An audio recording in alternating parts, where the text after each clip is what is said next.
What about when Mom was a kid? What did she do that was kind of ornery that she wouldn't? Well, she was a good girl. You don't think she was ornery? I don't know if she did.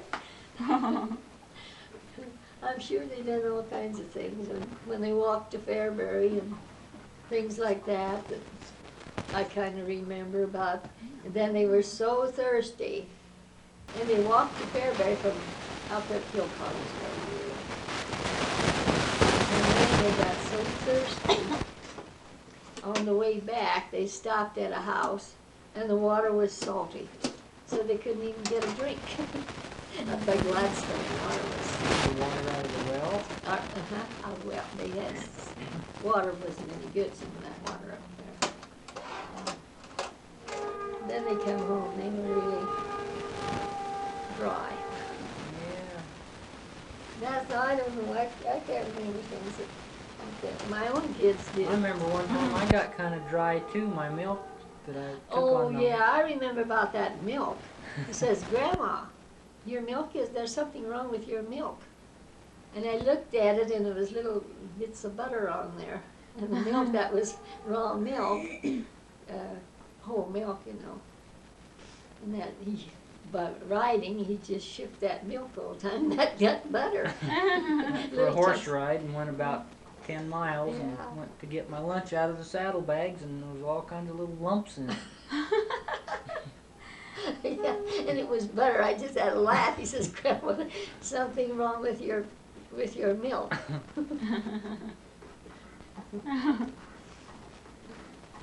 Oh, I know more about my grandkids than I do about my own.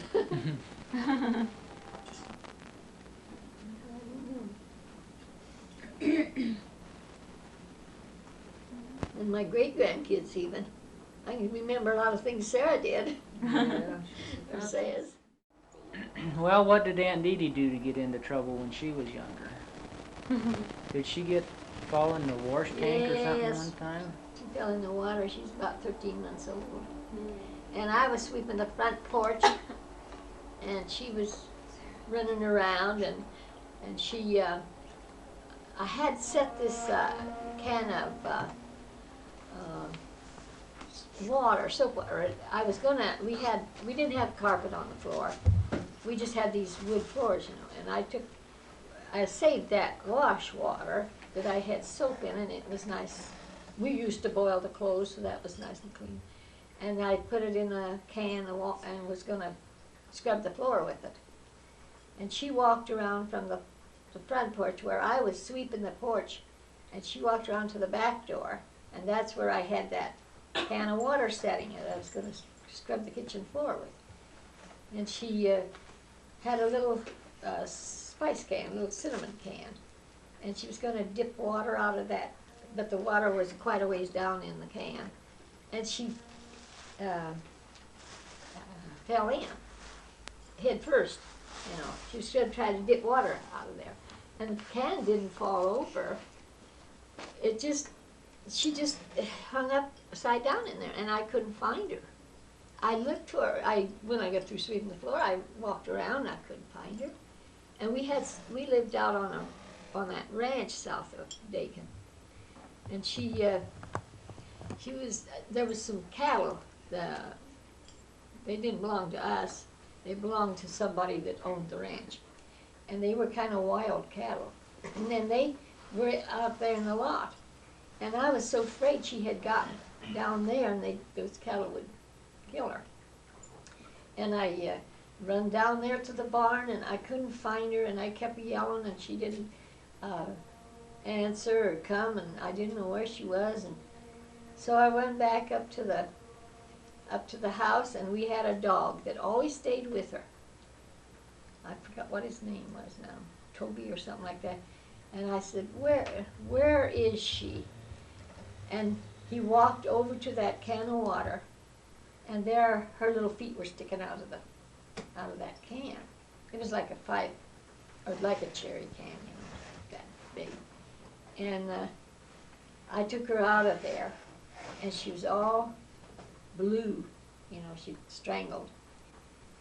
And Grandpa was out in the field about, I don't know, behind the barn way back, and there was kind of a little ditch went through that pasture before I could get to the field. And I took her out of there, and I put her chest on my hand because I didn't know what to do. I was so scared. I thought she was dead. And I put her chest on my hand and put my other hand under, between, I had a leg on each side, and I was going to carry her kind of upside down so in case it was water in her lungs, it would run out. And I run across that ditch. I had to jump across it. I ran across there to get out to Grandpa, to the field. And he was on the tractor, so he couldn't even hear me first, and I kept holding her up. But when I jumped across that little ditch, she went, then I knew she wasn't dead. And then I kept standing there screaming and hollering for him to come, and he just come with the tractor then. And then we took her back and took her to the doctor as fast as we could. Grandpa was so upset that he couldn't even hardly drive the car. So and the doctor in Dakin was gone. So we got the garage man, Fred Rosner, to take us to Tobias, to the doctor. And then by that time she was making a little more noise, kind of grunting, and he took her and he, under his arm like that, squeezed her real hard, and she started to cry. And then we had to stay there for the rest of the afternoon till almost evening and sit there to see. He wondered, because there was soap in the water, to see what that would do to her. And next day she could run around again. She was all right.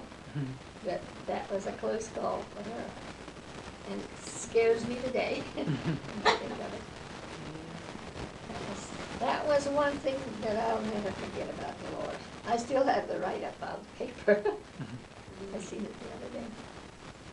Yeah, but we didn't have too many of them kind of things happen. Thank goodness. Yeah, I couldn't have taken very many more of that. I don't remember anything that they'd done when they got a little older. I don't know anything that Uncle Don did. I can't remember anything anyway. It wasn't so serious that I remembered it. He always had awful headaches, that's all.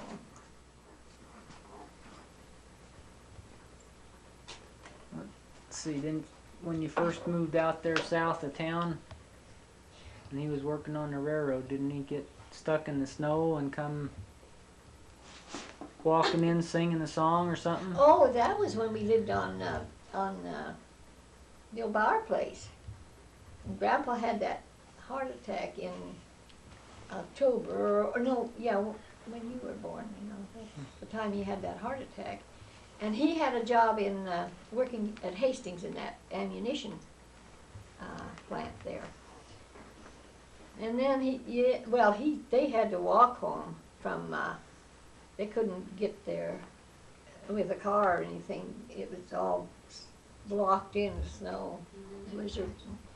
And then yeah, we didn't, we were just sitting there, and here he come to the back door, and he was a singing.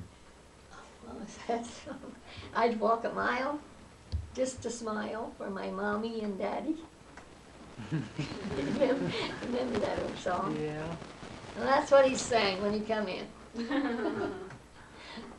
Yeah, we were really glad to see him too, because we didn't know he was coming home, but they couldn't work, and so somebody came home, and they brought him that far to the Ellick Road, and then he walked home.